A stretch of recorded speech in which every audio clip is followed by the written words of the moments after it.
गोली लगी है।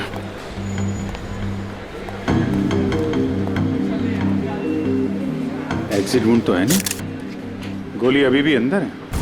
और शरीर पे कहीं भी जख्म के कोई निशान भी नहीं है। यार ये कौन सी गोली है, ये देखा? घाव के पास छोटे छोटे छेद हैं, छले जैसे लग रहे हैं।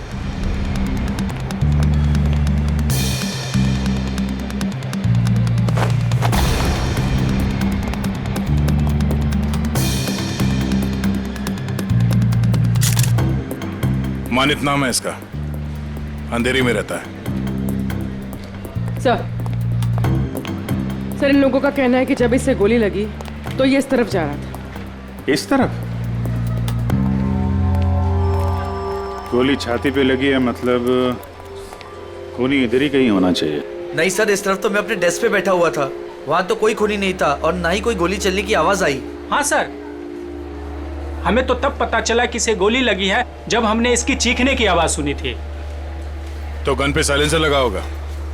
सर इतने सारे लोग थे यहाँ पे, किसी ने कुछ भी नहीं देखा।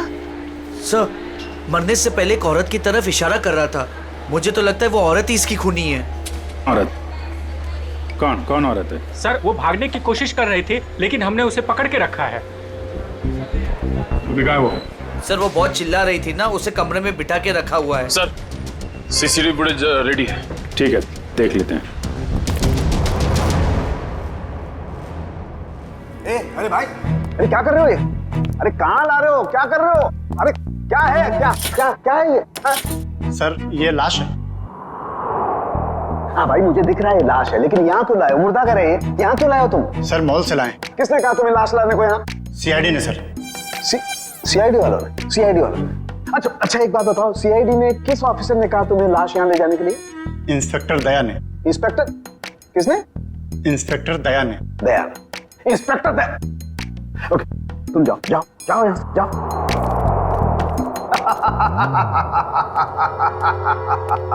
इंस्पेक्टर दया, इंस्पेक्टर दया ने इन लोगों को ये कहा कि लाश फॉरेंसिक लैब में लेकर के जाओ, लेकिन हमें बताने की जरूरत महसूस नहीं की। तुम्हारे पास फोन आया? फोन आया? फोन आया?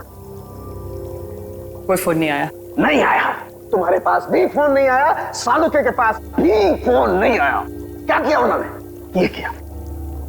अब तुमने क्या किया था? खूनी के बारे में उन लोगों को जाकर के बताया, अपनी ड्यूटी समझी, अपना फर्ज निभाया। उन्होंने क्या किया?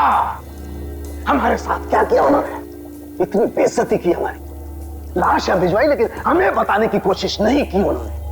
अकड़ अकड़, मैं निकालूंगा उन लोगों की अकड़, मैं निकालूंगा। माफी मांगेंगे मेरे पास आकर के, लेकिन उन्हें मैं कुछ नहीं बताऊंगा, कुछ भी नहीं।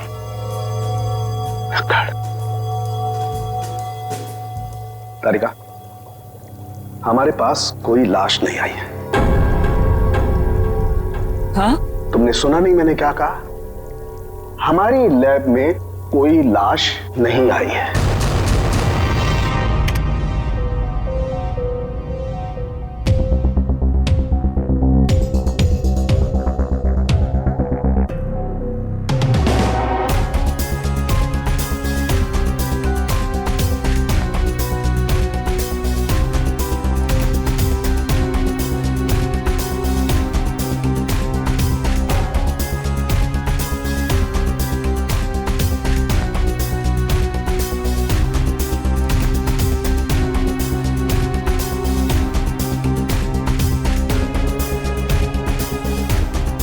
पॉज करो, रिवाइंड।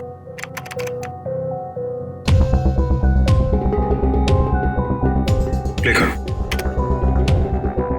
ये देखो, ये आदमी जब दुकान के अंदर गया इसके हाथ में बैग था और बाहर आया तो गायब। फॉरवर्ड।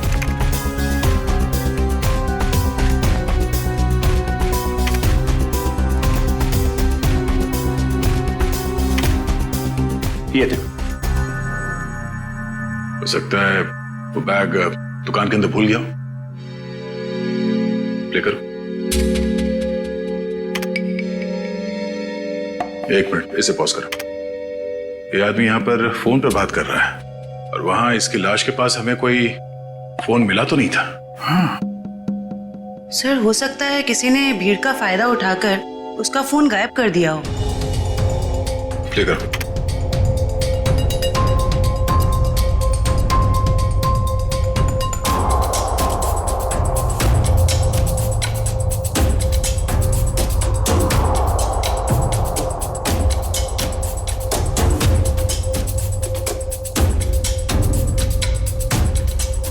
एक मिनट जरा दूसरा फुटेज चेक करो, दूसरा एंगल वाला।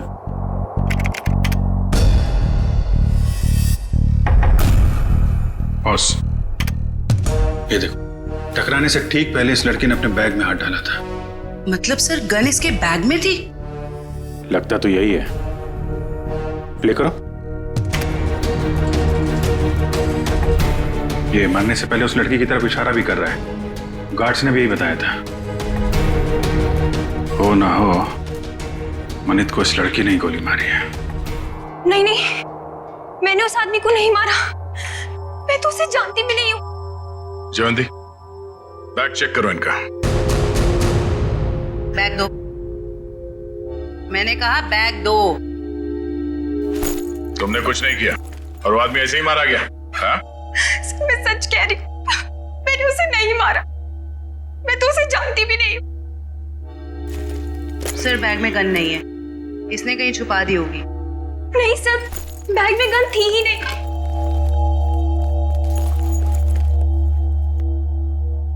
इस बैग में तो कोई छेद भी नहीं है।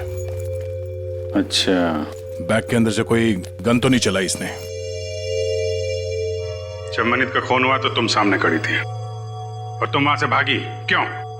सर मेरी किस्मत खराब थी, जो मैं उससे टकरा गई और उसके सीने से खून निकलने लगा। सर मैं डर गई थी और मैं भागने लग गई।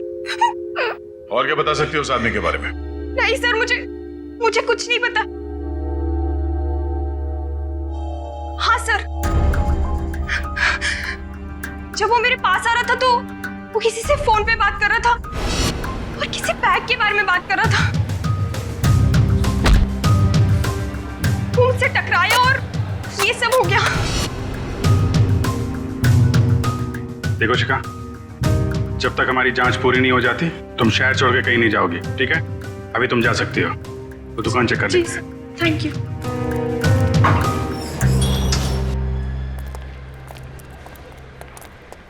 शोरूम अच्छी तरीके से चेक कर लो, देखो कहाँ है बैग।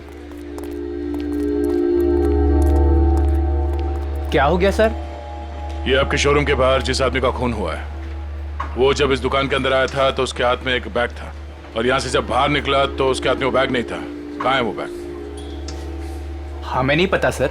अरे आप लोग ध्यान नहीं देते कोई क्या लेकर आ रहा है, क्या छोड़ के जा रहा है यहाँ पे? अच्छा, उस आदमी ने अंदर आके क्या किया? मतलब कोई सामान देख रहा था या कोई वो चीज खरीदी या ऐसे वापस चला गया? बड़ी मुश्किल से उसने एक शर्ट पसंद किया, फिर चेंजिंग रूम में गया और वापस आकर बोला कि वो उसे पसंद नहीं है और चला गया। चेंजिंग रूम गया था? जी।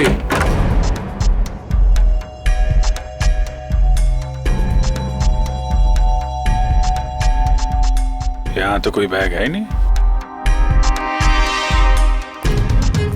सर पूरा शोरूम चेक कर लिया है पर वो बैग कहीं नहीं मिला। लगता है वो बैग कोई और लेके चला गया। लेकिन सर वो बैग लेके जा कौन सकता है?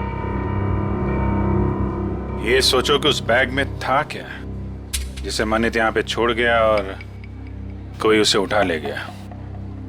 जरूर कोई कस्टमर वो बैग लेके गया होगा जो मनित के बाद इस चेंजिंग रूम में गया था। एक काम करते हैं, हम लोग मनित के घर जाके देखते हैं बैग के बारे में कुछ पता चल जाए। तब तक तुम सीसीटीवी फुटेज चेक कर लो।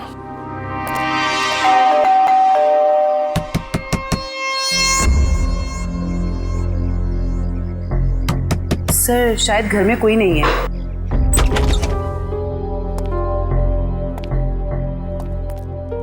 पता करो, शायद कोई ऐसा सुराग मिल जाए जिससे पता चले कि उसके बैग में क्या था।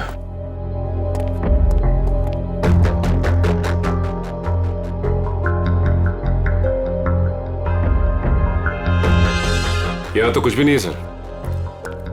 मगर यहाँ देखो, ये है मनित शादीशुदा है, मगर घर पे कोई देख नहीं रहा है। सर हो सकता है उसकी बीवी कहीं गई हो। पता नहीं बेचारी को मालूम है कि नहीं कि मनित की मौत हो गई है। बाहर पता करते हैं। क्या हुआ सर? कौन है आप लोग और ऐसे कैसे इनके घर पर घुस गए? भाई साहब हम लोग सीआईडी से।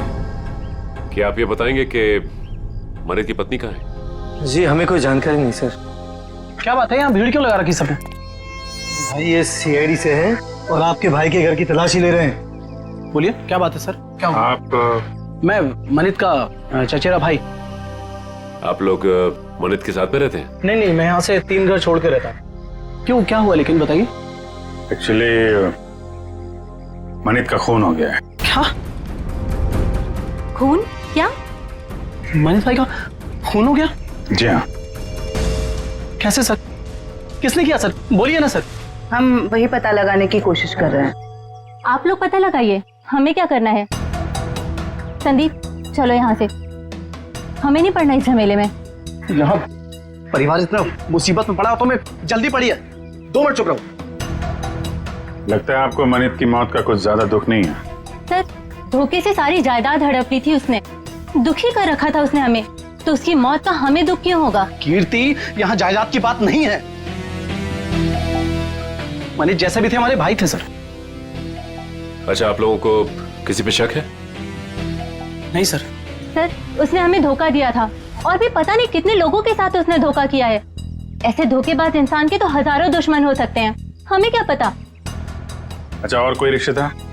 सर हम लोग हैं और जिया है उनकी पत्नी, बाकी उनके माँ बाप रहते हैं साथ में, और एक मनीष भाई की सगी बहन है नेहा। अच्छा श्रवंती सर। जिया और उसके माँ बाप को और मनित की सगी बहन नेहा, इनको जरा ब्यूरो में बुलवाओ।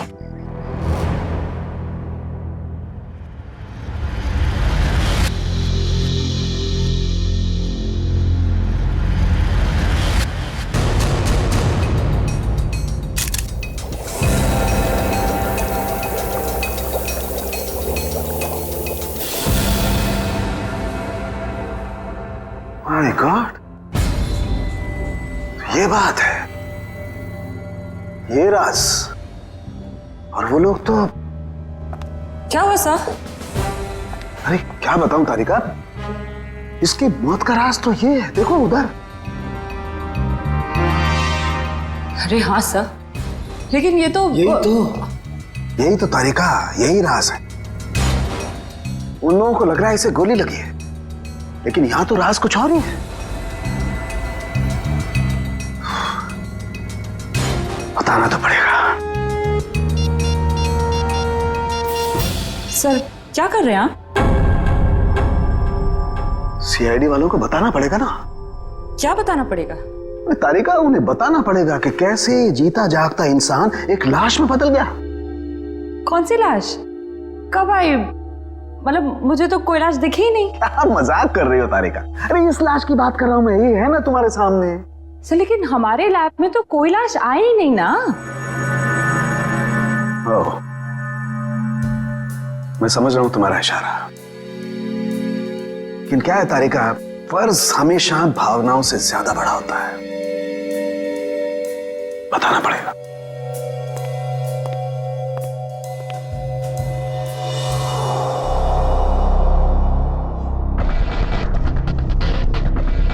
ये मनित अंदर आया बैग के साथ।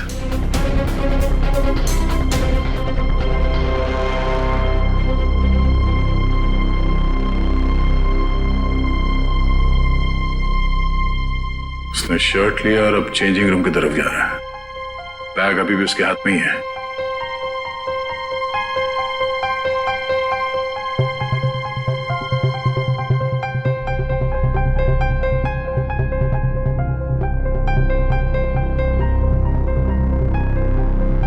ये देखो, बाहर निकला मगर उसके हाथ में कोई बैग नहीं है। इसका मतलब है उसने बैग चेंजिंग रूम में ही छोड़ दिया।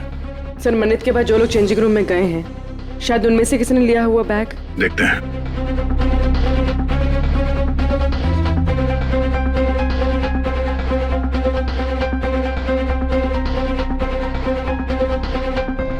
बैग तो इसके पास भी नहीं है सर।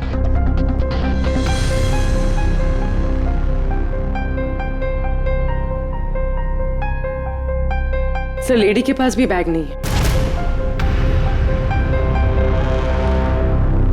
ये भी खाली हाथ निकली।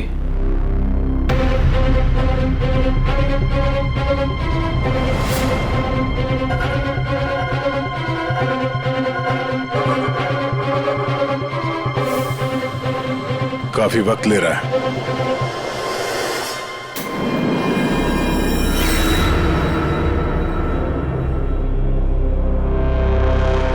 एक मिनट पॉज करो। ये आदमी कौन है? पता नहीं सर, ये आदमी कह रहा था कि इसे मॉल से बाहर ही बाहर कहीं जाना था, इसलिए इसने कपड़े बदल लिए। ये वो आदमी ये चेंजिंग रूम के अंदर गया। मनित ने जो बैग छोड़ा था इसने अपने शॉपिंग बैग के अंदर रखा, कपड़े बदले और चेंजिंग रूम से बाहर आ गया। लेकर उसे। सर ये बैग क्यों लेके गया? जरूर कुछ तो होगा।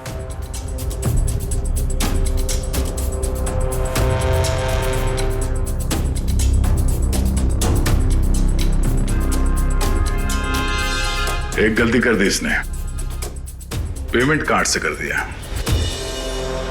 ये सब कैसे हो गया? किसने मारा मेरे दामाद को?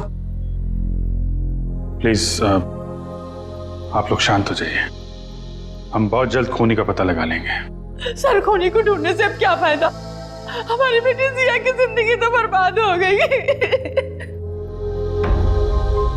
देखिए, मरने वालों को तो कोई वापस नहीं ला सकता, लेकिन हम लोग मनित के खूनी को जरूर सजा दिलवाएंगे। वैसे जिया कहाँ है? जिया क्यों नहीं आई? सर वो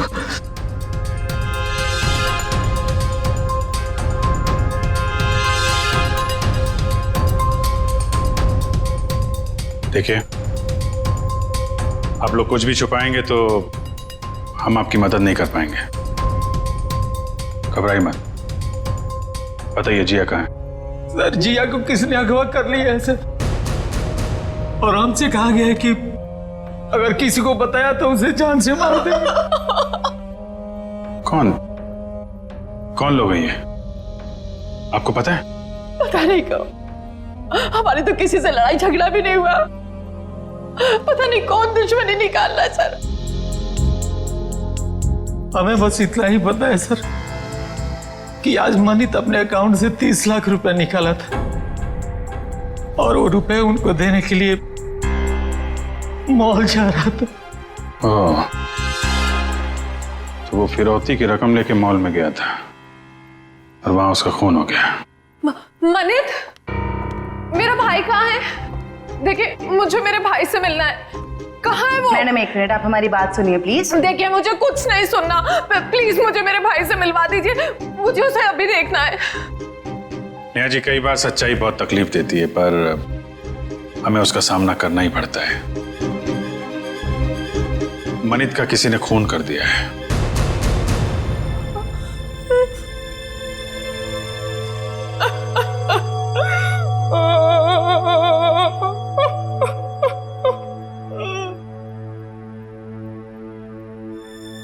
मैं जानती हूँ मेरे भाई को किसने मारा है। तुम जानती हो किसने? यही है वो लोग। जब से इनकी बेटी मेरे भाई की जिंदगी में आई है ना, मेरे भाई की किस्मत बर्बाद हो गई और आखिर में वो मेरे भाई को भी खा गए। नहीं बेटा नहीं।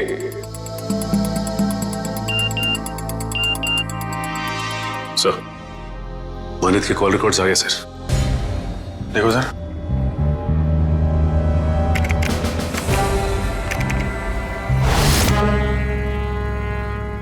मनित को इस 1147766434 और आज सुबह भी फोन आया था।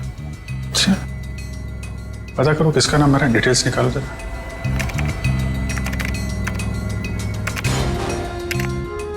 अमर तो अभी अभी जेल से छूटा है।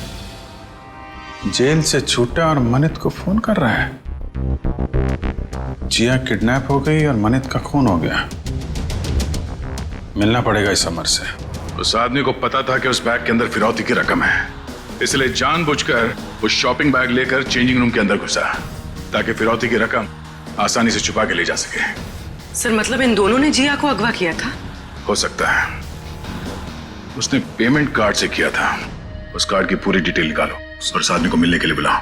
और हाँ, उसे पता नहीं चलना चाहिए किस लिए बुलाया। सर मतलब मनित को इन लोगों ने यहाँ पर बुलाया था।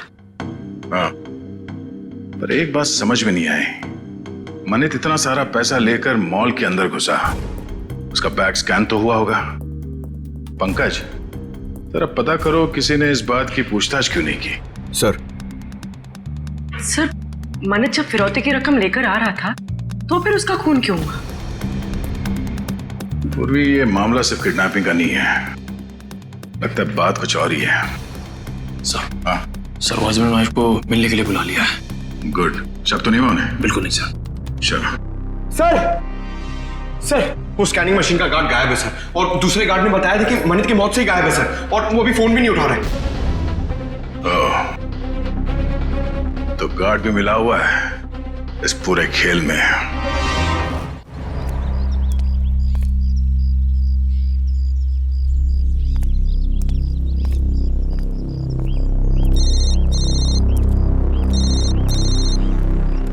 हेलो, जिस जगह तुमने मुझे बुलाया था मैं वहां पहुंच गया हूं।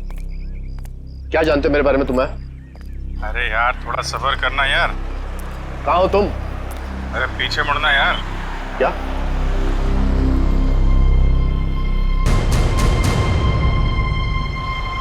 कौन है आप? सीआईडी। क्या जानते हैं आप मेरे बारे में? सब कुछ। ये बताओ, मनित का खून क्यों किया तुमने? क्या? ये क्या कह रहे हैं आप? मनित का खून हो गया? अनजान बनने का नाटक मत करो और सीधे सीधे बताओ क्यों मारा तुमने मनित को। मेरा यकीन कीजिए, मैंने मनित को नहीं मारा है। भला मैं उसे क्यों मारूंगा? तो फिर जेल से छूटने के बाद फोन क्यों कर रहा था उसको? देखिए सर, मैं मनित से जानना चाहता था कि उसने मुझे झूठे केस में क्यों फंसाया। वो मेरा कॉलेज का बहुत पुराना दोस्त था, अच्छा दोस्त था, और दोस्त होने के बावजूद उसने मुझे मेरे खिलाफ झूठी गवाही दी और मुझे फंसा दिया और मुझे जेल हो गई। इसीलिए तुमने मनित का खून कर दिया और उसकी बीवी जिया उसे किडनैप कर लिया। क्या? जिया गायब है? जी हाँ, जिया गायब। और अब तुम बताओगे ये कहाँ है जिया? देखिए सर, मुझे नहीं मालूम जिया कहाँ है। मैं तो मनित से सिर्फ इतना जानना चाहता था कि जिस अनीता नाम की लड़की को मैं जानता नहीं था, तो उसने ये क्यों कहा कोर्ट में कि मैं अनीता के साथ मैंने बदतमीजी की है। सर, मुझे 5 साल की सजा होगी। है कौन ये अनीता? सर, मैं जेल से छूटने के बाद अनीता से मिला था, तो अनीता ने मुझे बताया कि मनित ने उससे कहा था कि अगर वो उसका साथ देगी उसको मुझे फंसाने में, तो वो उसे मॉडल बनाएगा और उसे पैसे भी देगा। अच्छा, कहाँ रहती है?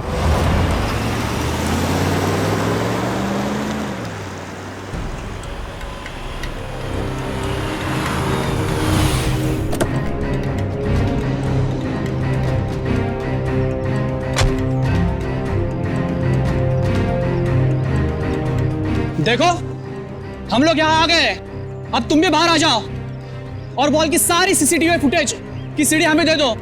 तुम जितना पैसा चाहोगे ना उतना पैसा हम तुम्हें देंगे, बस वो मॉल की सीसीटीवी फुटेज हमें दे दो।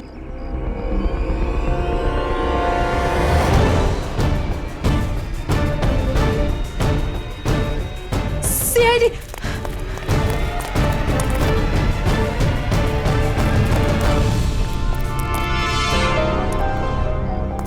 क्यों? हमें देखकर चौंक गए? हाँ? क्यों? लेकिन हमें तो मॉल के किसी आदमी ने फोन किया था, आप लोग क्या कैसे आ गए? हमने किया, तुम जैसे चोरों को बिल से निकालने के लिए। निखिल ने फोन किया था सीसीटीवी फुटेज देने के लालच से। सर मैं सच कह रहा हूँ सर, हम बेगुनाह हैं, हमने कुछ नहीं किया सर। अच्छा, कुछ नहीं किया? हाँ सर। फिरौती के पैसे लेकर भाग गया वहां शोरूम से और कहता कुछ नहीं किया। बता, जिया कहाँ है? सर हमें नहीं पता जिया कहाँ है, हम तो छोटे मोटे चोर हैं सर, और हमें भी मॉल से सिर्फ पैसों का बैग उठाने के लिए बोला था सर। किसने कहा था? किसके लिए काम करते हो तुम? बताओ जल्दी। सर मैं सच कह रहा हूँ सर, हमें वो सब नहीं पता। हमें सब इतना बताया गया था कि पैसों से भरी बैग उन तक पहुंचानी थी, उसके बाद हमें हमारा पैसा मिलने वाला है। सर मैं सच कह रहा हूँ। कहाँ पहुंचाना है वो पैसों का बैग? आज शाम उनका फोन आने वाला है, उसके बाद पता चलेगा। केस सॉल्व हो गया मिस्टर अभिजीत। आप यहाँ?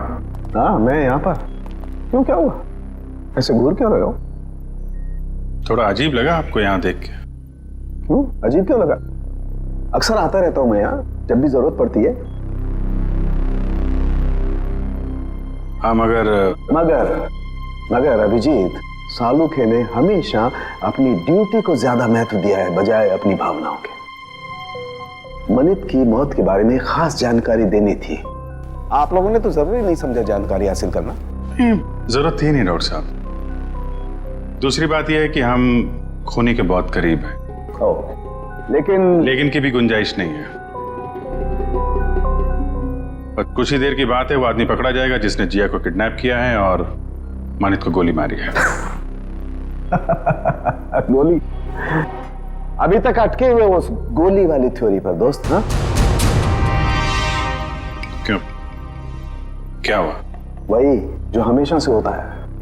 फॉरेंसिक के बिना सीआईडी कोई केस कभी सॉल्व नहीं कर सकती है, इस बार भी नहीं। एक मिनट डॉक्टर साहब, आप कहना क्या चाहते हैं? मैं कहना ये चाहता हूं सचिन कि मनित की मौत गोली लगने की वजह से नहीं हुई। उसकी मौत हुई है पेसमेकर की वजह से। गोली की वजह से नहीं? ना, पेसमेकर की वजह से। जानते हो ना, पेसमेकर जो इंसान के दिल या उसके पेट में लगा होता है ताकि उस इंसान का दिल सामान्य रूप से धड़कता रहे, उसकी धड़कनें सामान्य रहे। और ऐसे इंसान को कभी भी मेटल डिटेक्टर या किसी भी रेडिएशन वाली डिवाइस से गुजर करके नहीं जाना होता है, क्योंकि ऐसी डिवाइसेस की रेडिएशंस उसके पेसमेकर को नुकसान पहुंचा सकते हैं। उसके पेसमेकर में हाइड्रोजन बनने लगती है जिसकी वजह से वो फूट सकता है। ये देखो, मनित के साथ भी ऐसा ही हुआ है। इसके दिल में लगा हुआ एक पेसमेकर फट गया और उसके फटने की वजह से इसकी मौत हो गई। लेकिन सर, मनित का घाव तो बिल्कुल गोली के घाव जैसा ही है। अधिकतर ये पेसमेकर जब फटता है तो छोटे छोटे टुकड़ों में फटता है और इसकी वजह से उसके दिल के आसपास बहुत छोटे छोटे जख्म हो जाते हैं, छोटे छोटे घाव। लेकिन किसी खास वजह से ये पेसमेकर एक साथ फूटा और बाहर निकला, उसकी वजह से गोली जैसा घाव बन गया है। अच्छा डॉक्टर साहब, किसी तेज रेडिएशन वाले स्कैनर या फिर मेटल डिटेक्टर से गुजरने के कितनी देर बाद ऐसे इंसान की मौत हो सकती है? 2 से 3 मिनट बस। अब बताओ चेतन, जब गोली चली ही नहीं तो खून कैसे हुआ?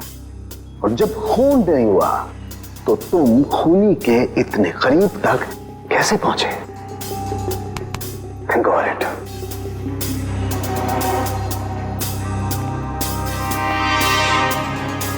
खून तो हुआ है डॉक्टर साहब, और खूनी भी पकड़ा जाएगा।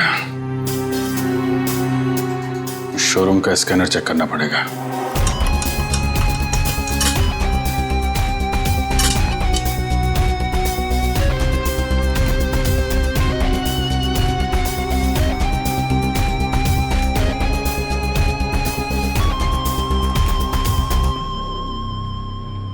ये वायर? क्या हुआ? सर, ये वायर तो इस मशीन में एक्स्ट्रा लगाया गया है। इस वायर से तो इस मशीन का रेडिएशन बढ़ जाता है। अच्छा जी। मशीन उठा।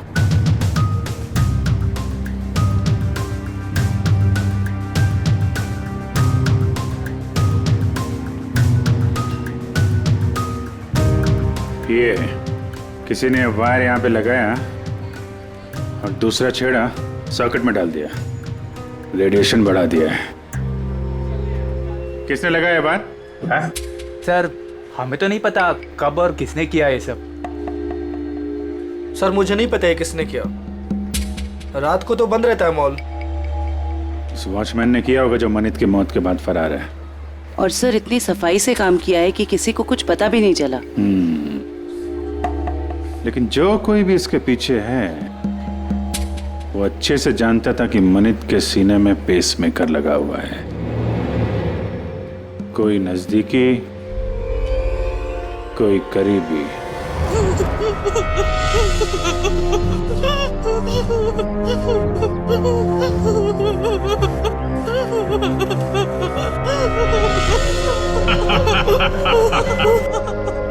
अरे जितना रोना है रो ले, क्योंकि ऊपर जाके हंसने रोने मिलेगा कि नहीं मिलेगा पता नहीं।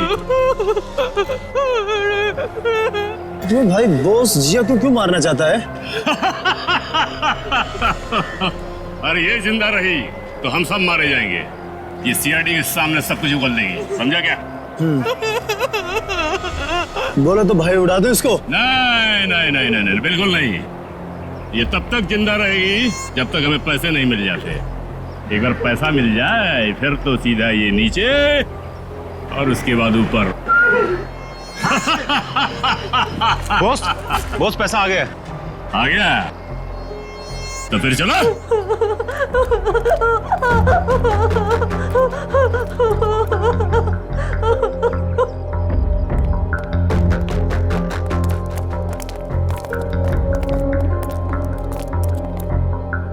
ले आए पैसे?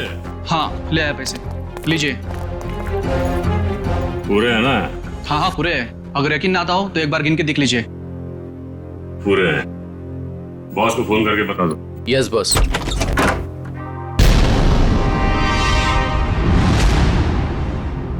जो भी बताना है ब्यूरो चलकर बताओ। गद्दार, तूने बताया ना इन्हें? कोई हमें बताता नहीं है, हम खुद पहुंच जाते हैं, समझे? उठाओ इन्हें।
निकल खेल जाओ। आ जाओ आ जाओ आ जाओ। जिया संभल के दे, संभल के। सर वो आदमी भाग गया सर। भाग के जाएगा कहाँ? कहाँ जाएगा? जिया जिया इसे जल्दी से हॉस्पिटल ले चलो।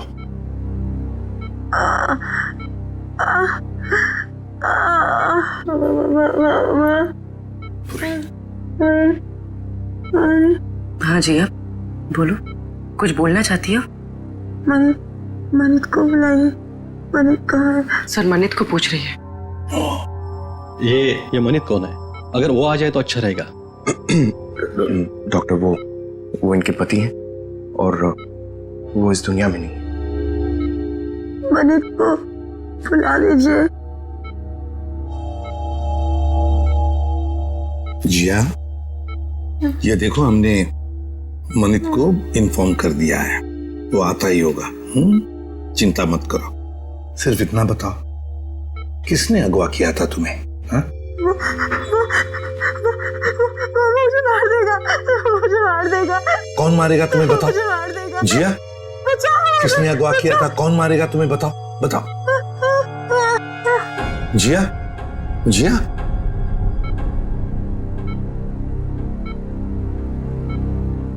फिर से बेहोश हो गई है। डॉक्टर साहब, हम बाद में आते हैं। ठीक है, चलो।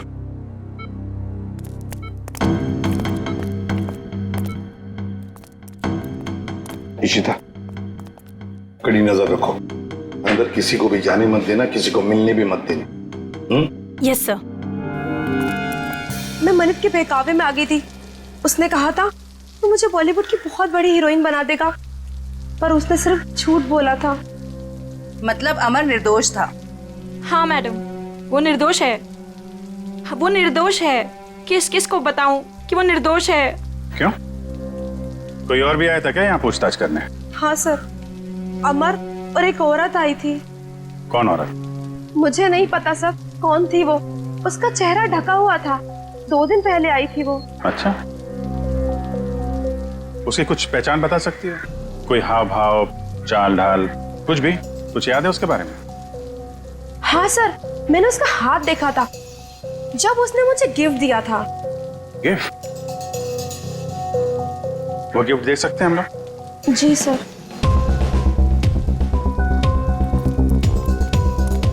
आखिर ये औरत हो कौन सकती है? कोई ऐसी औरत जिसका संबंध अमर और मनित दोनों से है। पता चल जाएगा अभी। सर ये लीजिए।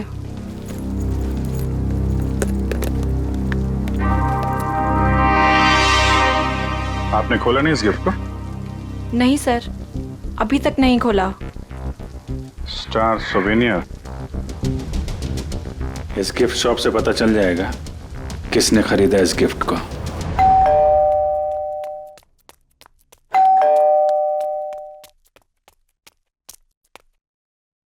शिखा,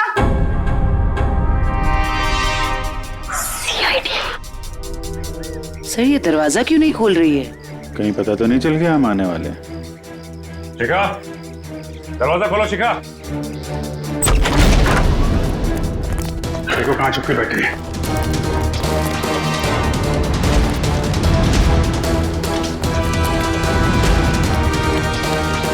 रुक जाओ वरना गोली मार दूंगी मैं। सब मैंने कुछ नहीं किया है। सब प्लीज मुझे छोड़ दीजिए। सच्ची मैंने कुछ नहीं किया है। पहले ये बताओ कि मनित को क्यों मारा? जिया को अगवा क्यों किया? मैंने ये सब नहीं किया। सच्ची मैंने तो सिर्फ उसका साथ दिया है। किसका? ये दवाई लेके आई, ठीक है?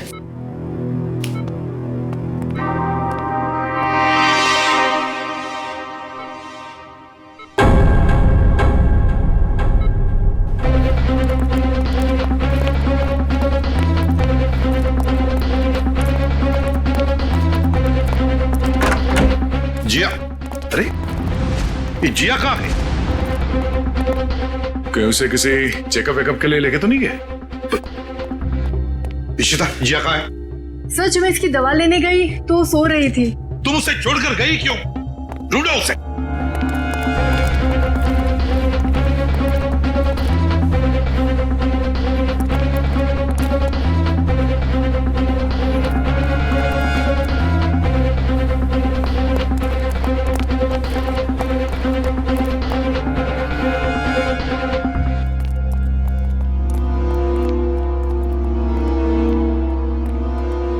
हाँ दया। नहीं सर। गई कहां? सर हो रही। रुक जाने तो गोली चलाऊंगा।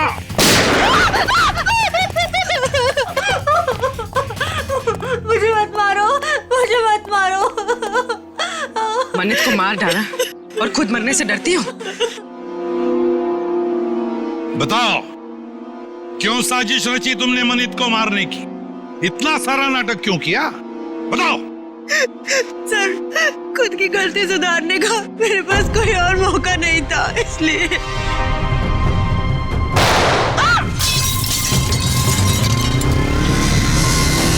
पकड़ो उसे।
कहाँ गया वो? और यहाँ से बाहर जाने का कोई रास्ता भी नहीं दिख रहा है। कहीं गया नहीं है, यहीं पर छुप कर बैठा है वो। ढूंढो उसे, लेकिन हमें जिंदा चाहिए, वो जिंदा चाहिए।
आसमान से टपके खजूर पे अटके, हॉस्पिटल से भागे, यहां पकड़े गए, क्या फायदा हुआ? हाँ?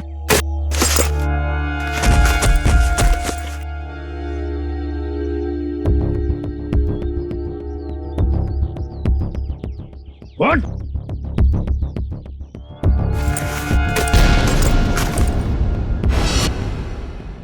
मैं मनित का चचेरा भाई। संदीप, तुम बताओ, क्यों मारा तुमने मनित को? क्यों मारा? सर, मनित से शादी करने के बाद मुझे पता चला कि वो अच्छा आदमी नहीं था और मैं अमर से प्यार करती थी। मनित ने अमर को झूठे इल्जामों में फंसाकर जेल भिजवा दिया और मुझे उसके खिलाफ भड़काकर मुझसे शादी कर ली सर। और फिर जब अमर ने जेल से छूटकर तुम्हें सच्चाई बताई तो तुमने मनित को मारने का प्लान बना लिया। हाँ, और फिर मैंने मनित को मारने के लिए इसकी मदद ली, लेकिन फिरौती की 30 लाख रुपए देखकर इसकी भी नियत बदल गई और ये मेरी जान लेने पे उतारू हो गया सर। अमर के साथ जिंदगी गुजारनी थी ना, हाँ? इसलिए तुमने इसकी, संदीप की मदद ली और अपने पति मनित को मार दिया। जेल की सलाखों के पीछे तुम दोनों एक साथ जिंदगी गुजारोगे, शायद फांसी भी होगी तुम्हें।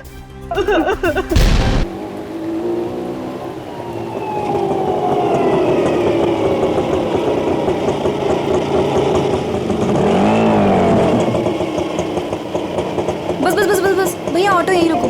बेम साहब, इस जगह पे आपका क्या काम है? ये जानना तुम्हारे लिए जरूरी नहीं है। जाओ, जहाँ रुकने के लिए बोला वहाँ वेट करो। ठीक है, जैसी आपकी मर्जी।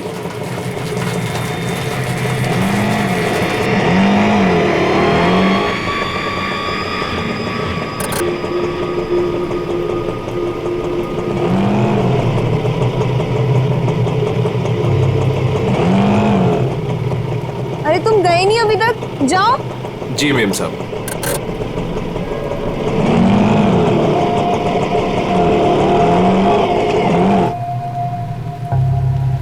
हेलो विशाखा, मैं करिश्मा बोल रही हूँ। मैं एमजी रोड के यहाँ कंस्ट्रक्शन बिल्डिंग पे खड़ी हूँ।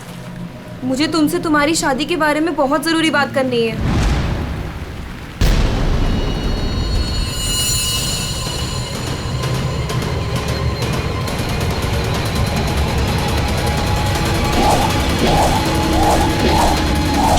मेम साहब, मेम साहब, मेम साहब, कहाँ चली गई?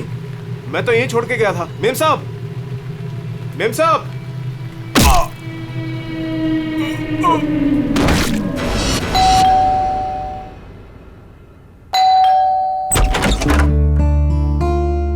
अरे आप इतनी जल्दी आ गए ऑफिस से? हाँ, आज काम कुछ कम था। ये लो, आते आते तुम्हारे लिए कुछ साग सब्जियां लाया हूँ और इसे फ्रीजर में रख दो। विशाखा के लिए लाया हूँ, उसे आइसक्रीम पसंद है ना? आज आपकी लाडली ये खाने वाली नहीं है। पर क्यों? आज सुबह से ही उदास है, खुद को कमरे में बंद कर रखा है और खाना भी नहीं खाया उसने। तुमने उसे कुछ कह दिया क्या? मैं क्या कहूंगी, लेकिन हाँ, आज सुबह किसी का फोन आया था।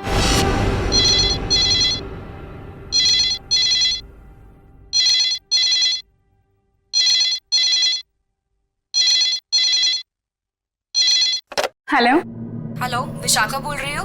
जी हाँ, विशाखा बोल रही हूँ। देखो, मुझे तुमसे बहुत जरूरी बात करनी है। ये बात तुम्हारी शादी के बारे में है। शादी? कौन सी शादी? मुझे इस बारे में कोई बात नहीं करनी है। प्लीज मुझे दोबारा कॉल मत कीजिए।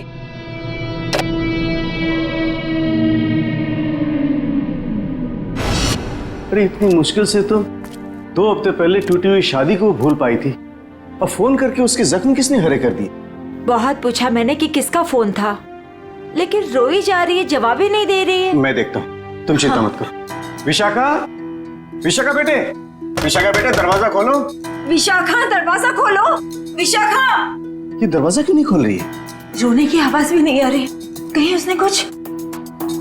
अरे तुम विशाखा को नहीं पहचानती क्या? वो ऐसा कुछ नहीं करेगी। विशाखा बेटा दरवाजा खोलो बेटे। विशाखा दरवाजा खोलो। विशाखा! विशाखा?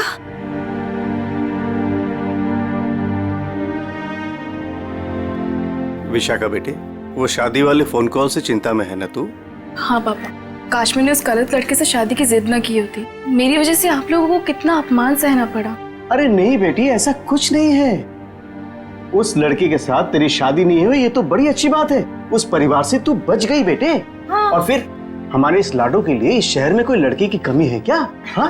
और क्या, हमारी विशाखा है इतनी प्यारी कि कोई भी लड़का इसे देखते ही पसंद कर लेगा। नहीं माँ, इस बार अपनी पसंद पे भरोसा करके मैं कोई गलती नहीं करना चाहती।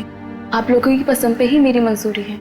अरे हाँ सरिता, कल ठीक 3 बजे लड़के वाले विशाखा को देखने आ रहे हैं, तुम तैयार रहना। आपने पहले क्यों नहीं बताया? ओहो श्रीमती जी, तो अब तो बता दिया ना। हाँ? पापा, मुझे भगाने की बहुत जल्दी है ना आपको? मैं क्यों नहीं, अब इसकी शादी हो जाएगी तो इस कमरे को मैं अपना स्टडी रूम बना लूंगा। अच्छा, तो मैं भी अपना रूम लॉक करके जाऊंगी ससुराल।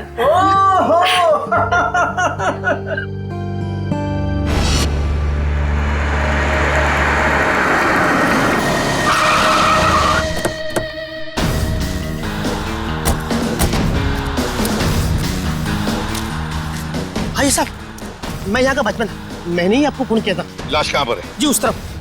चलो दिखाओ। जी।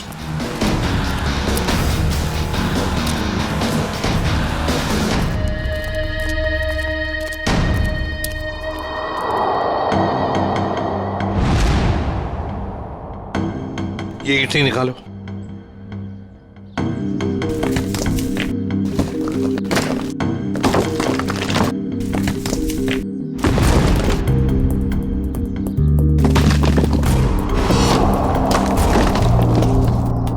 तो लगता है लाश को छुपाने की पूरी कोशिश की, लेकिन पूरी तरह से कामयाब नहीं हुआ है। हाँ, छुपाने की तो बहुत कोशिश की है, मगर जरूर कुछ ना कुछ तो भूल गया है वो। कोई ना कोई सुराग तो हमें जरूर मिलेगा। वैसे लाश ज्यादा पुरानी नहीं दिख रही है, एक काम करो, बाहर निकालो इसे आराम से, संभल के।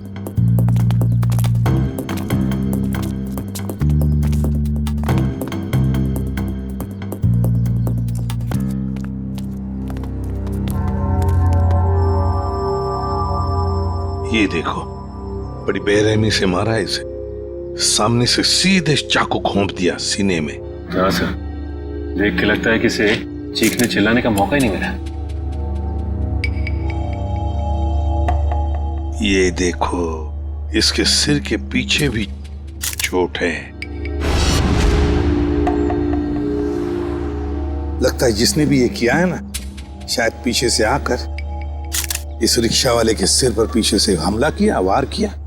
ये बेचारा मुड़ गया हमलावर को देखने के लिए, तो सामने से चाकू घोंप दिया।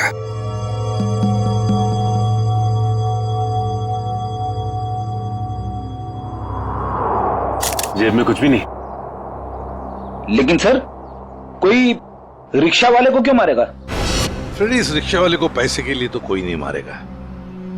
हो सकता है इस रिक्शा वाले का किसी के साथ झगड़ा वगड़ा हुआ होगा या आपसी दुश्मनी हो, लेकिन अगर इसकी लाश यहां पर है, रिक्शा कहां पर होगी?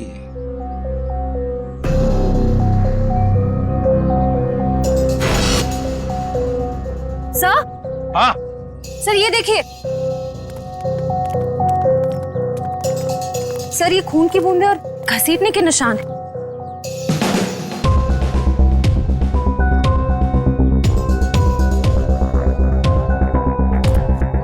ये देखो, लगता है जिसने भी ये किया है, इस रिक्शा वाले को यहां से घसीट कर वो लेकर गया वहां ईंटों में छुपाने के लिए। वो क्या है?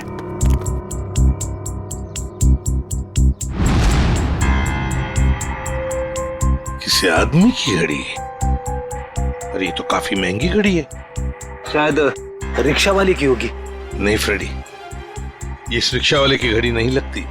इतनी महंगी घड़ी है ये, 1,00,000-1.5 लाख की तो घड़ी है। तो फिर सर शायद उसी की होगी जिसने रिक्शा वाले को मारा है। वो तो ये भी सकता है कि घड़ी उस आदमी की हो जो ऑटो में बैठा था।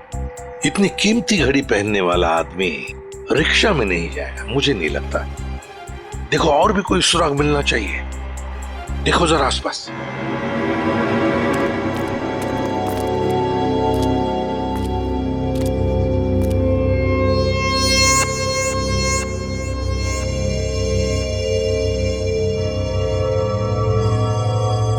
अरे सर, कुछ मिला? हाँ सर, किसी लड़की की ये डायमंड इयररिंग मिली है, यहाँ नीचे गिरी हुई थी। इयररिंग? इसका तो एक ही मतलब हो सकता है, जब ये हादसा हुआ तब कोई लड़की यहाँ पर मौजूद थी। तो खून लड़की ने किया? सचिन, पता नहीं खून किसने किया, लड़की ने या और किसी ने, लेकिन एक बात तो जरूर है कि ये लड़की उस रिक्शा वाले के साथ मौजूद थी। सर हो सकता है ये लड़की उस ऑटो वाले की सवारी थी। लेकिन लड़की यहाँ ऐसी जगह क्या करने आई थी? कुछ ना कुछ तो और ही चक्कर है। जो भी हो, उस हादसे में जरूर हाथापाई हुई होगी, जिसकी वजह से वहां पर वो घड़ी मिली और अब ये इयररिंग। ये केस तो बहुत पेचीदा हो गया है। इतने सारे सवाल लेकिन जवाब इतने कम। सारे सवालों का जवाब इसी बिल्डिंग में है। इस बिल्डिंग को अच्छी तरह से छान मारते। Let's go.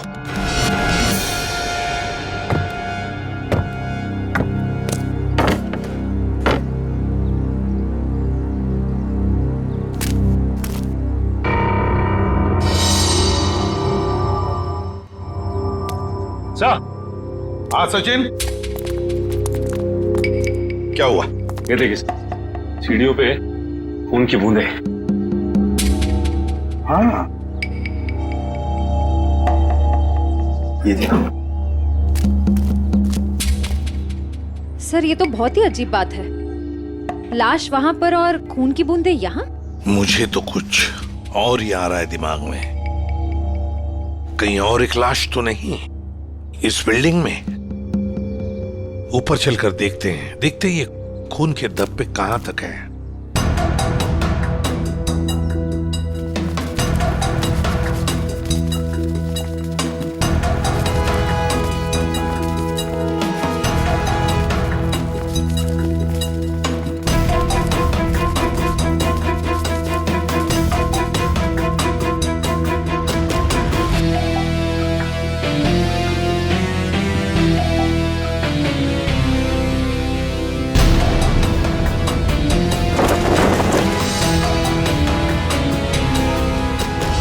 भाई साहब मैं तो कहता हूँ अभय और विशाखा एक दूसरे के लिए बिल्कुल सही है। दोनों के ख्यालात मिलते जुलते हैं, दोनों का स्वभाव एक है और वैसे एक साथ स्कूल में पढ़ चुके हैं।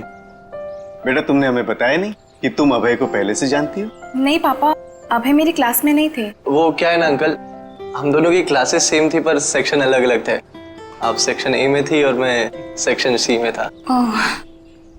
बात यह है ना जी, अभय के लिए एक से बढ़कर एक खानदान से रिश्ते आ रहे हैं, लेकिन इससे मना कर दिया है। स्कूल के वक्त से ही आपकी बेटी से प्यार करता है, लेकिन कह नहीं पाया, इसलिए आज मुझे आना पड़ा कहने के लिए। पापा प्लीज, आप मुझे एम्बैरेस कर रहे हैं। नैना और अनुष्का कैसे हैं? स्कूल टाइम से तुम्हारे बेस्ट फ्रेंड हुआ करते थे वो लोग। हाँ, नैना भी बेंगलोर में जॉब कर रही है और अनुष्का की रिसेंटली शादी हो गई है मसूरी में। सुना है बहुत ही खूबसूरत जगह है वो। जी। वैसे तो साउथ अफ्रीका भी बहुत ही सुंदर जगह है। 25 साल पहले हमने हमारे हीरो का बिजनेस वहां शुरू किया था और आज यहाँ तक ले आए उसे। आप लोग बैठिए, मैं आप लोगों के लिए चाय वगैरह लेकर आती हूँ। आप लोग बैठिए, हम आते हैं।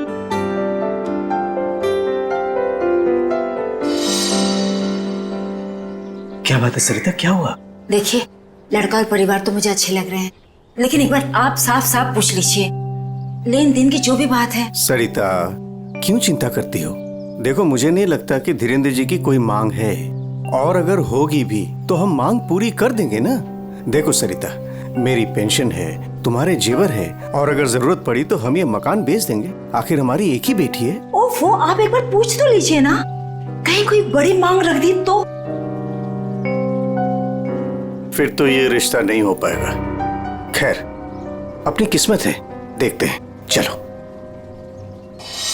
लीजिए भाई साहब। ये सब लाने की क्या जरूरत थी? इतनी तकलीफ क्यों की आपने? अरे क्या कहते हैं भाई साहब, ये तो कुछ भी नहीं है, ये तो आपको लेना ही पड़ेगा। चाय लीजिए। ये लो बेटे।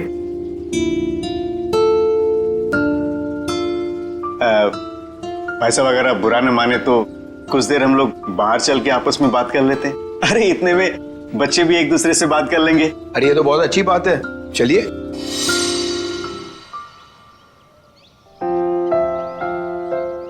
भाई साहब, आपका बेटा हमें बहुत पसंद है। मुझे भी बिल्कुल विशाखा जैसी बहू चाहिए थी।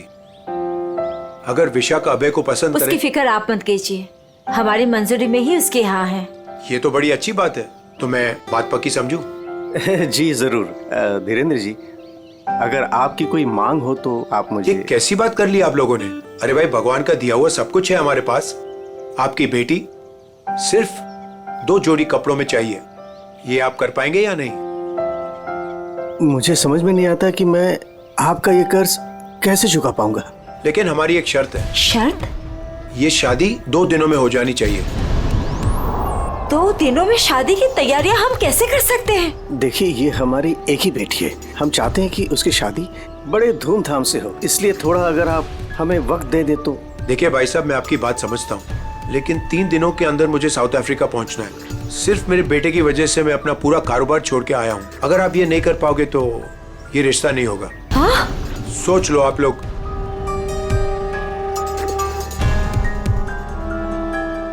ठीक है भाई साहब, ये शादी परसों ही होगी।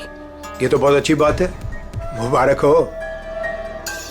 देखिए, आप शादी की तैयारियां कीजिए, पैसे की चिंता न कीजिए, वो हम करेंगे। जी।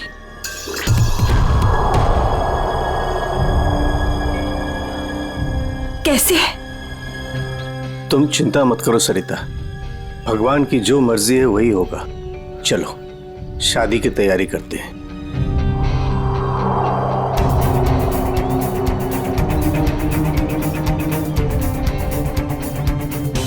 पता नहीं मुझे ये सब ठीक क्यों नहीं लग रहा है।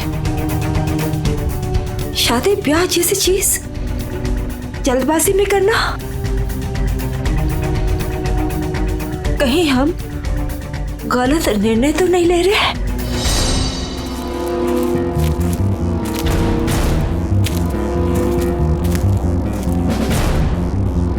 सर, इस लड़की का चेहरा तो पूरी तरह से बिगड़ चुका है, इसकी पहचान करना बहुत मुश्किल होगा। तो सर, लड़की के पास से ना ही कोई आइडेंटिफिकेशन मिला है, ना ही कोई मोबाइल। तो लाश को देख के लगता है कि इसकी और उस ऑटो ड्राइवर की मौत लगभग एक ही वक्त हुई है सर।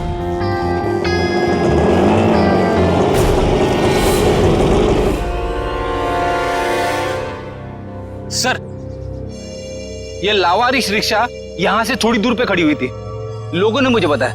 और सर, ये रहे रिक्शा के पेपर्स।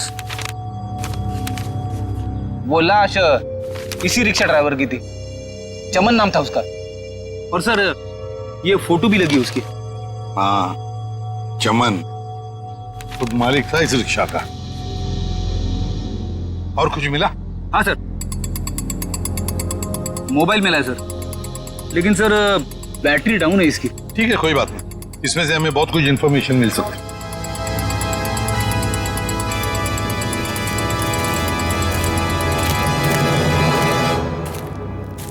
वॉचमैन होना यहाँ के कैसी ड्यूटी करते हो? दो खून हुए यहाँ पर। साहब जी, ये सब कैसे हुआ? मुझे नहीं पता चला। चुप, नाटक बंद। जरा याद करके बताओ, क्या कोई आया था यहाँ पर इस रिक्शा में से? कोई नहीं आता इस रिक्शा से। ये कैसे हो सकता है? हा?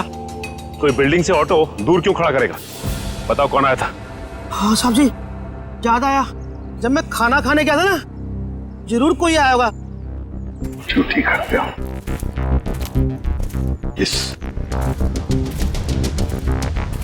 इस चमन की पूरी कुंडली निकालो। हाँ अभिजीत सर, वो ऑटो वाले के फोन की डिटेल मिल गई है सर। ये 11 बजे के करीब ममता नगर से निकला और 11:30 बजे जेल स्टेशन पे पहुंच गया।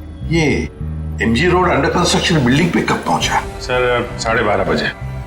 जेल स्टेशन से सवारी लेने के बाद 12:40 पे उस जगह पे मिला था जहां पे वो ऑटो खड़ा मिला था।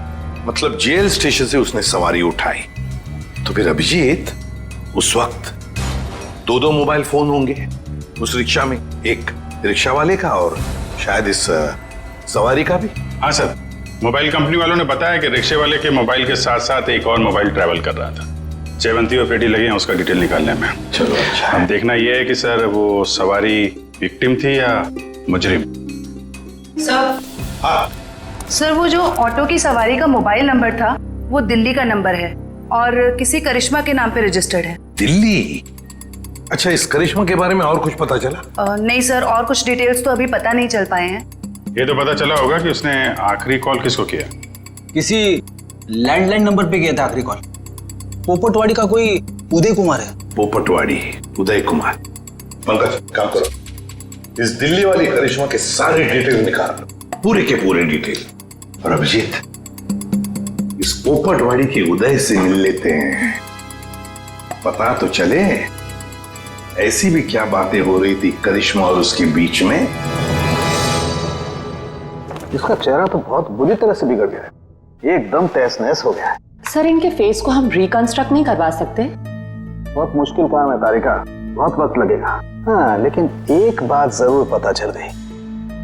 ये पता चल गई कि ये काम क्या करती थी। क्या काम? तारिका, ये लड़की एक नर्स थी। नर्स? ये देखो, ये देख रहे हो, ये इसकी उंगलियों पर और ये अंगूठे पर ये कौन? ये निशान तो ज्यादातर उन्हीं लोगों के हाथों में होता है ना जो दूसरों को इंजेक्शन देते हैं। एग्जैक्टली तारिका। अब मुझे लगता है ये खून या तो किसी बदले की भावना से किया गया है या फिर कोई प्यार व्यार का चक्कर। प्यार व्यार का चक्कर है?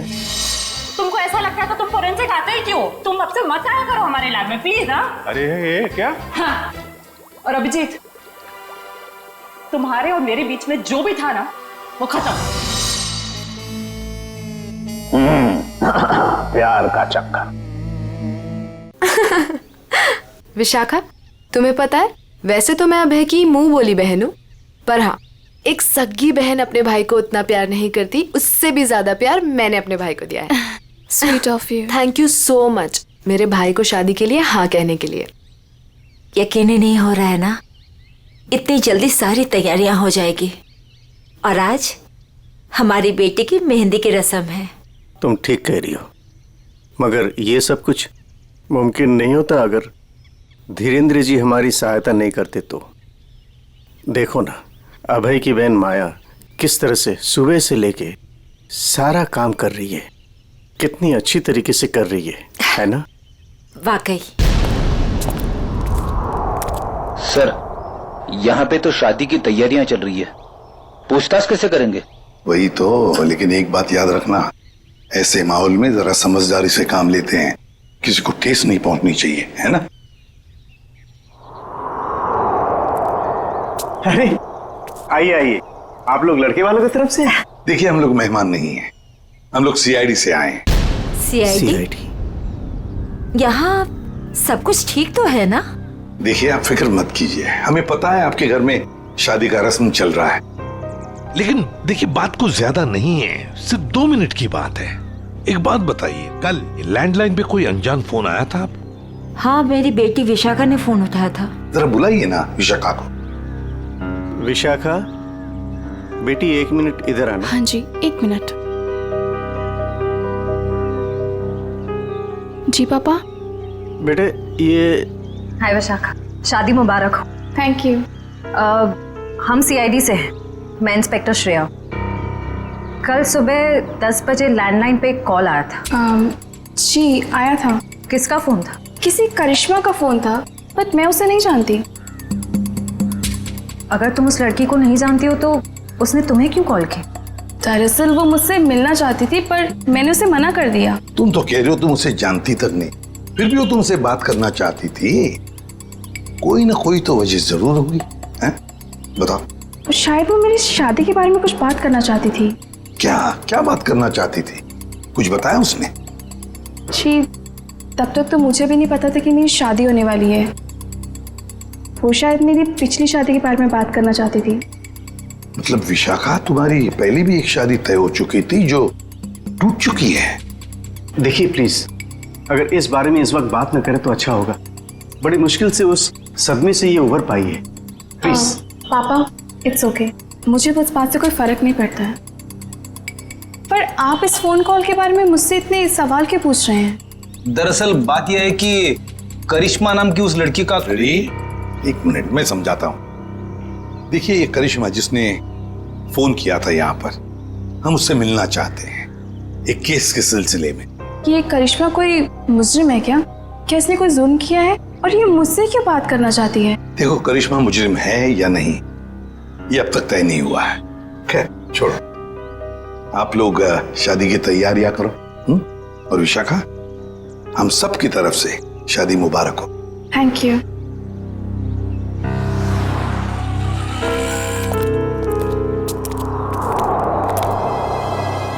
हेलो, सुनो, सब गड़बड़ हो गया है। यहाँ सीआईडी आ गई है। हाँ जी, क्या हाल है बॉस? फिर से बन गया चेहरा? अरे चेहरा बनने में टाइम लगता है ना यार। और कितना टाइम चाहिए तुझे? मैं बोल रहा था तारे का, प्रद्युमन जैसे ही मेरी शक्ल देखेगा पीछे पड़ जाएगा। कितना टाइम लेगा चेहरा बनाने में? यार इतना सा काम है साउंड के। वैसे एक बात बताओ, आप लोगों को वाकई कुछ पता नहीं चला उस लड़की के बारे में? हमें इतना तो पता चल चुका है कि उस लड़की का नाम करिश्मा है और वो दिल्ली की रहने वाली थी। और अगर मैं ये बताऊं कि करिश्मा एक नर्स थी तो? सर, उस करिश्मा के बारे में नई बात पता चली सर। क्या? वो दिल्ली में 10 स्टार हॉस्पिटल में नर्स है। लो, ये बात अब बता रहे हैं, मैं कब की बता चुका ये बात। 10 स्टार हॉस्पिटल दिल्ली। वाह यार अभय, बड़ी सुंदर दुल्हन मिली है तुझे, सच्ची। पता नहीं कहाँ से किस्मत लिखा के लाया है। अरे वो कहते हैं ना, लंगूर के हाथ में अंगूर। एग्जैक्टली।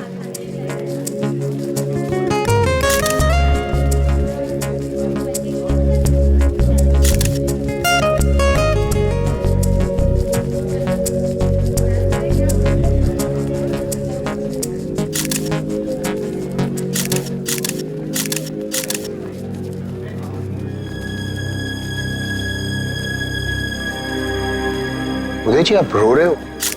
सब ठीक तो है ना? ये तो खुशी के आंसू हैं। आज अपने बेटी को दुल्हन बना जो देख पा रहा हूं मैं, इसलिए। आपसे कुछ बात करनी थी। हाँ हाँ, तो कहिए ना। यहाँ कहना ठीक नहीं होगा, जरा अंदर चलिए ना। क्यों, हमसे शादी में कुछ कमी रहेगी क्या? नहीं नहीं नहीं, वो सब ठीक है, A1। देखिए, सारे मेहमान आ रहे हैं, अगर हम यहाँ से चले गए तो कुछ परेशानी हो जाएगी। फेरे हो जाए, उसके बाद दोनों बैठ करके बातें करते हैं।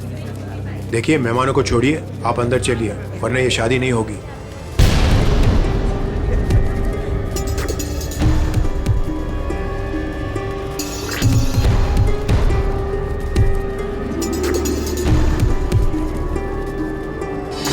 आइए उदय जी।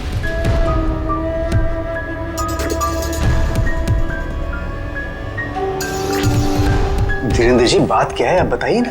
देखिए, मेरी परेशानी बढ़ती जा रही है। अरे भाई, परेशान होने की कोई बात नहीं, एक छोटी सी रिक्वेस्ट है। कैसी रिक्वेस्ट? आपको याद है मैं आपके घर आया था आपकी बेटी को देखने, और मैंने आपको कहा था मुझे दहेज बिल्कुल नहीं चाहिए। जी मुझे अच्छी तरह से याद है, आपने कहा था कि आपको दहेज नहीं चाहिए। तो अब क्या चाहिए आपको? मैं अपनी जुबान का पक्का हूँ, कहा ना दहेज नहीं चाहिए, दहेज नहीं लूंगा। हाँ, मगर आपको दहेज नहीं चाहिए तो क्या चाहिए?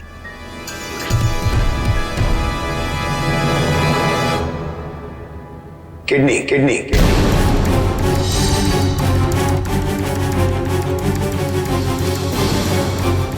किडनी? पर किसकी? मैं शायद आपको बताना भूल गया कि मेरी तबीयत दरअसल ठीक नहीं रहती और जल्द से जल्द अगर किडनी ट्रांसप्लांट नहीं हुआ तो मैं ज्यादा दिन नहीं बच पाऊंगा। Kidney transplant? देखिए, आपकी बेटी की शादी है और कुछ ही दिन बाद उसका ससुर यानी कि मैं मर जाए तो आपको कैसा लगेगा? पर धीरेन जी, मैं अपनी किडनी कैसे मेरा मतलब? मैंने पूरा पता लगा लिया है, हम दोनों की किडनीज मैच होती हैं। अच्छा, तो इसका मतलब ये शादी ब्याह ये सब ढोंग है। दरअसल आपको मेरी किडनी चाहिए, इसीलिए आपने ये सब। अब फेरों में 2 घंटे और, बहुत समय आपके पास, सोच लीजिए। और वैसे भी हम दोनों एक परिवार का हिस्सा बनने जा रहे हैं, तो एक परिवार वाले का फर्ज बनता है दूसरे परिवार वाले की जान बचाने का।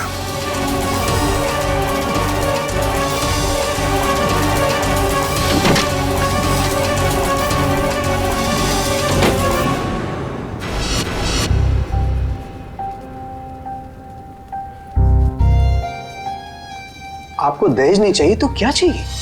Kidney kidney kidney.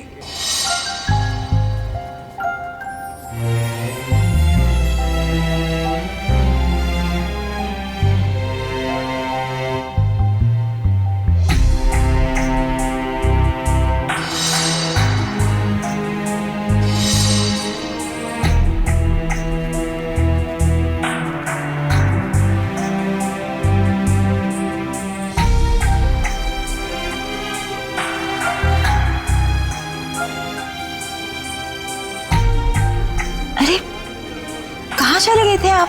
कुमार साहब आए हैं अपनी पत्नी के साथ, वो आपको ढूंढ रहे थे। सरिता, आओ मेरे साथ, 2 मिनट तुमसे बात करनी है। चलो।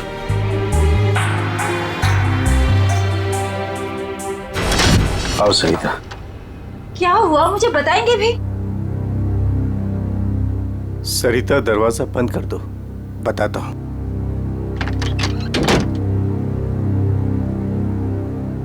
अभी तो बताइए, मुझे बहुत घबराहट हो रही है। धीरेन्द्र जी ने मुझसे कुछ मांगा है। पता था मुझे कि ये शादी दहेज लिए बिना हो ही नहीं सकती।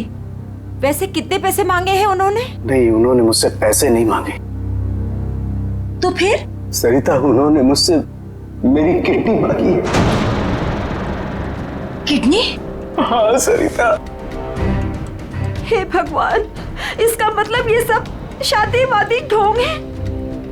वो आपकी किडनी लेना चाहते हैं?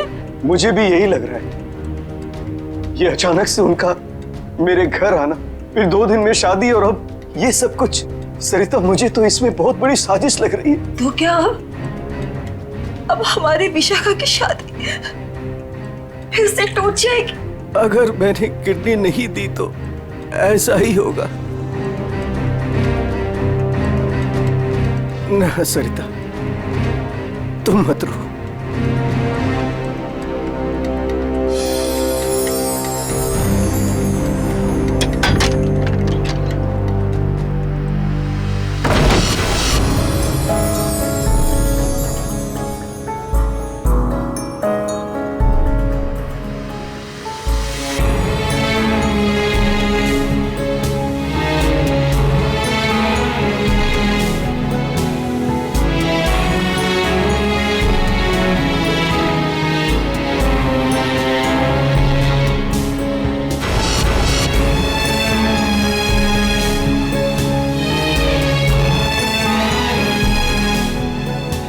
सारे मेहमान आ चुके हैं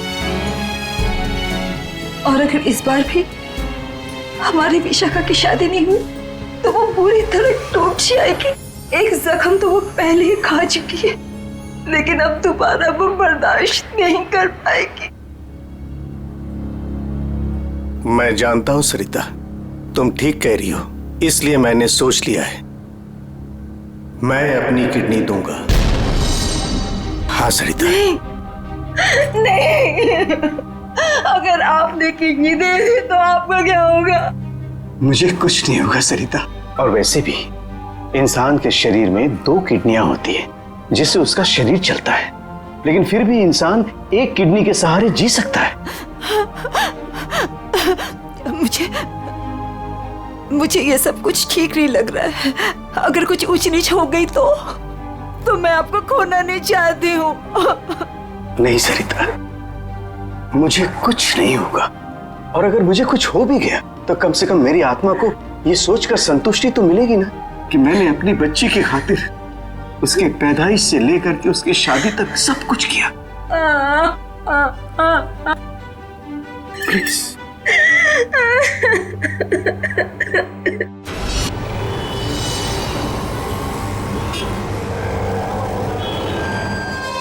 हेलो सर, मैं अनुज, इस हॉस्पिटल का डीन। करिश्मा की मौत की खबर सुनकर आई एम शॉक्ड। वो बहुत ही काबिल नर्स थी। वैसे डॉक्टर साहब, एक बात समझ में नहीं आ रही है, ये करिश्मा ने अचानक से छुट्टी क्यों ली और फिर यहाँ से मुंबई चली गई? कोई खास वजह थी क्या छुट्टी लेने? उसने छुट्टी ली और यहाँ से चली गई। अब यहाँ से जाने के बाद वो कहाँ गई, किस लिए गई, इसके बारे में हमें कुछ नहीं पता। देखिए, हम लोग करिश्मा के घर गए थे, लेकिन वहां से कोई ज्यादा जानकारी मिली नहीं है। क्या आप बता सकते हैं कि यहाँ पे करिश्मा को कोई सामान वगैरह पड़ा है? आप चाहें तो करिश्मा का लॉकर देख सकते हैं। जी हाँ, जरा दिखाइए लॉकर। आइए।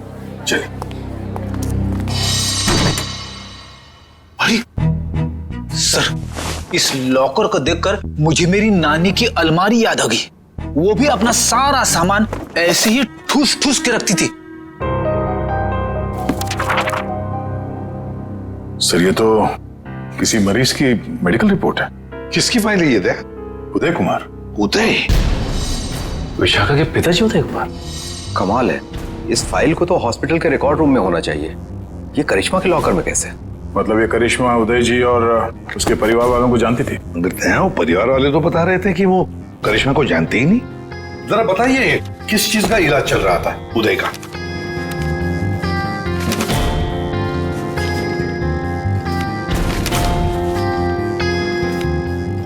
क्या डॉक्टर साहब, आपके चेहरे का रंग उड़ा हुआ क्यों है? उदय जी को फूड पॉइजनिंग थी और उनके सारे टेस्ट किडनी के करवाए गए हैं। क्या? यार ये क्या चक्कर है? नहीं नहीं नहीं दया, कुछ न कुछ तो गड़बड़ जरूर है, कुछ न कुछ तो गड़बड़ है। अच्छा डॉक्टर साहब, इस करिश्मा का बर्ताव कुछ अजीब लगा आपको? मतलब कुछ गड़बड़ लगा आपको कभी? नहीं, ऐसा तो कुछ भी नहीं लगा। सर, ये देखिए। माय गॉड, तो ये बात है। क्या बात है उदय? अरे डॉक्टर चंद्रप्रकाश, आओ बैठो बैठो। ये अचानक क्या बात करना चाहते हो तुम मुझसे? और भाभी जी क्यों रो रही हैं? शादी में कोई मदद वगैरह चाहिए? डॉक्टर, शादी की कोई बात है ही नहीं। अच्छा, तुम ये फाइल मेरी देखो ना, मेरी मेडिकल फाइल। ये फाइल चेक करके बताओ कि क्या मैं अपनी एक किडनी डोनेट कर सकता हूँ? उदय, तुम्हारी बेटी की शादी हो रही है और इस वक्त तुम्हें ये सवाल सूझ रहा है? डॉक्टर, शादी न रुके इसलिए तो मैं ये बात पूछ रहा हूँ तुमसे। बताओ ना। क्या मतलब है? मतलब मैं बाद में तुम्हें समझाऊंगा। तुम पहले मुझे ये बताओ कि मैं एक किडनी के सहारे जी सकता हूँ या नहीं। बताओ डॉक्टर, मुझे प्लीज बताओ ना।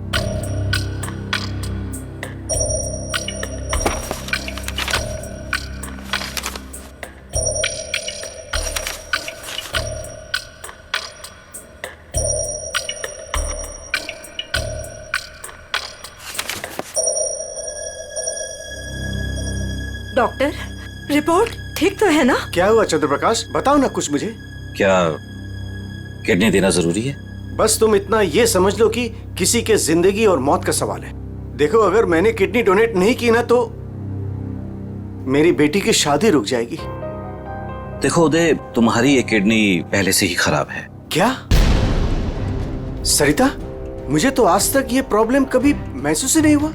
कैसे किडनी फेलियर हो सकता है? क्योंकि उदय, तुम्हारी बॉडी दूसरी किडनी से फंक्शन कर रही है। आई एम सॉरी, अगर तुमने ये दूसरी किडनी भी डोनेट कर दी तो क्या? तो तुम्हारा बचना नामुमकिन है। किडनी डोनेट करने के लिए तुम मेडिकली फिट नहीं हो। देखो, ऐसा मत कहो डॉक्टर, मुझे ये किडनी दान करनी ही पड़ेगी किसी भी हालत में। डॉक्टर प्लीज जरा चेक करके बताओ, कोई तो रास्ता निकालो। देखो उदय, फाइनल डिसीजन मैं नई रिपोर्ट के आने के बाद ही दे पाऊंगा, लेकिन इस रिपोर्ट के मुताबिक किडनी डोनेट करना मतलब मौत को दावत देने जैसा है।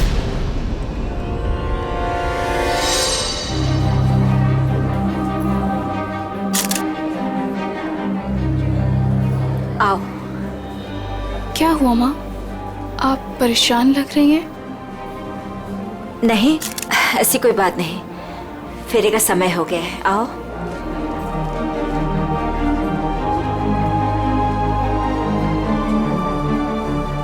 अरे उदय जी, आप ही को ढूंढ रहा था। फेरे लगवाएं या फिर मैं बारात वापस? जी नहीं, बारात वापस ले जाने की नौबत नहीं आएगी। मुझे पता था आप बड़े समझदार इंसान हो, सही डिसीजन लिया। और वैसे आप अपनी बेटी को इतना प्यार जो करते हो, आइए। यकीन नहीं आ रहा है दया, शादी के नाम पे ऐसी सौदेबाजी।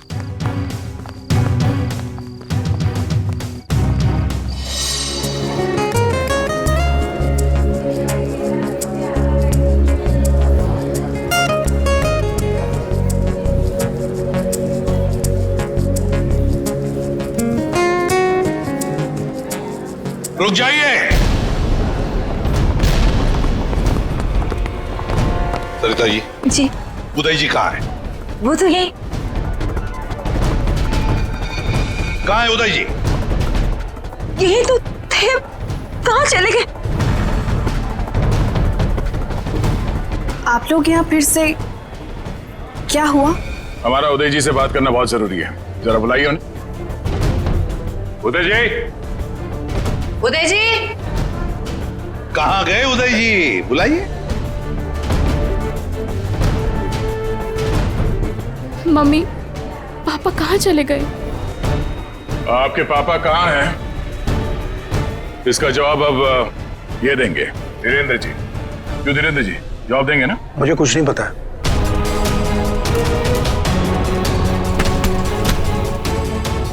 नहीं पता तो सड़क कहाँ रहे आप?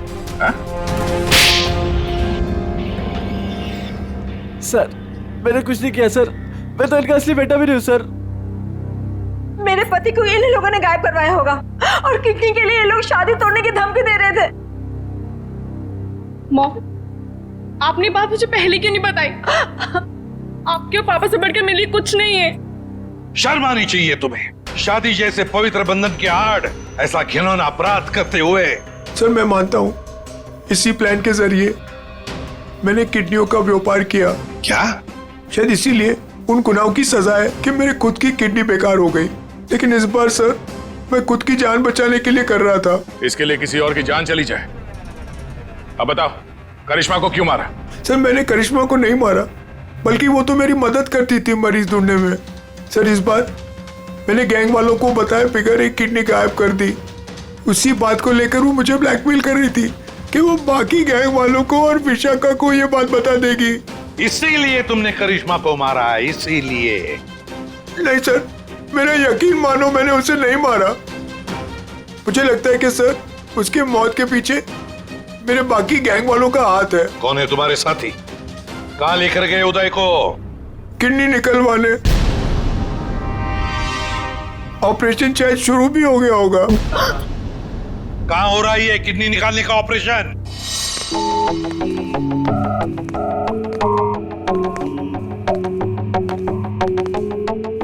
चल डॉक्टर, ऑपरेशन शुरू कर।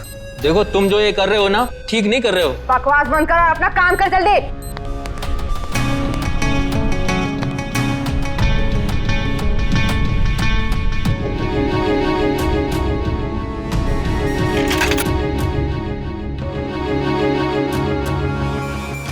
अबे जल्दी करना।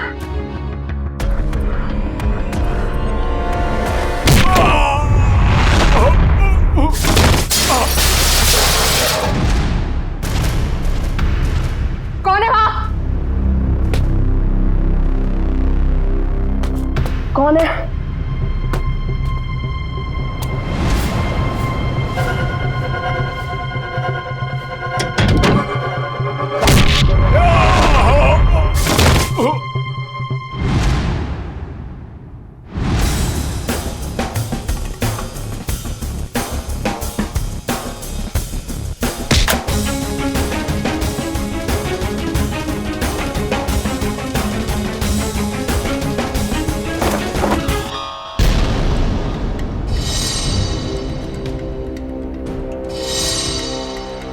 अपने जुर्म का इनाम तो लेती जाओ।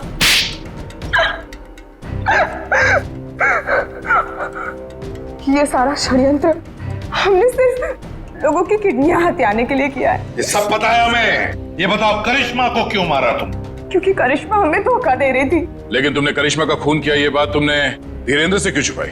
ताकि जब धीरेन्द्र किडनी ट्रांसप्लांट के लिए ऑपरेशन थिएटर में आए तो वहां उसे आराम से मार सके, ताकि वो खून ना लगकर एक हादसा लगे। और उदय की किडनी तुम ऊंचे दाम में बेचना चाहती थी, क्योंकि उदय का blood group Bombay blood group है, एक रेयर ब्लड ग्रुप है ना? यही प्लान था सर, लेकिन आप सीआईडी वालों की वजह से वो सब चौपट हो गया। करिश्मा का खून और कितने सारे मासूम लोगों की किडनियों की चोरी, तुम्हें तो फांसी ही होगी। इतना काफी है तुम्हें फांसी के फंदे तक पहुंचाने के लिए। जयवंती, ले जाओ इसे। सर।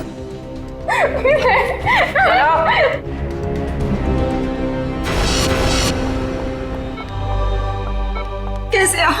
तबीयत कैसी है आपकी? आप ठीक तो हैं आप? सरिता, विशाखा बेटी, तुम लोग रो क्यों रहे हो? क्या हुआ मुझे? मैं आपसे कभी बात नहीं करूंगी। आपको क्या लगा मेरी शादी आपकी जिंदगी से ज्यादा जरूरी है? ऐसी कोई बात नहीं। दरअसल मैं और सरिता, हम तो सिर्फ तुम्हारी खुशी चाहते हैं बेटे। मेरी खुशी आपसे है, आपसे है। माना बाकी लड़कियों की तरह मेरा भी सपना है कि मेरा भी एक अच्छा पति हो, लेकिन वो पति मुझे अपने पिता की कीमत पर बिल्कुल नहीं चाहिए। देखा उदय जी, आपकी बेटी विशाखा कितनी समझदार है, सियानी है और सही बोल रही है। एक बात हमेशा ध्यान में रखना, बेटी घर का सम्मान होती है, सुख होती है, खुशी होती है। और उसके हाथ पीले करना तो सौभाग्य की बात होती है, लेकिन उसके लिए माता पिता को अपनी जान दांव पर लगाने की कोई जरूरत नहीं। एसीपी साहब, मैं आपसे वादा करता हूं, चाहे कुछ भी हो जाए, मगर मैं इंतजार करूंगा। अब की बार मैं अपनी बेटी का हाथ सिर्फ उसी को दूंगा जो इसके लायक हो। आप सबका बहुत बहुत शुक्रिया बेटी। Thank you very much. इस तरह के और भी एपिसोड देखने के लिए हमारे चैनल को सब्सक्राइब करें और बेल आइकन दबाना ना भूलें।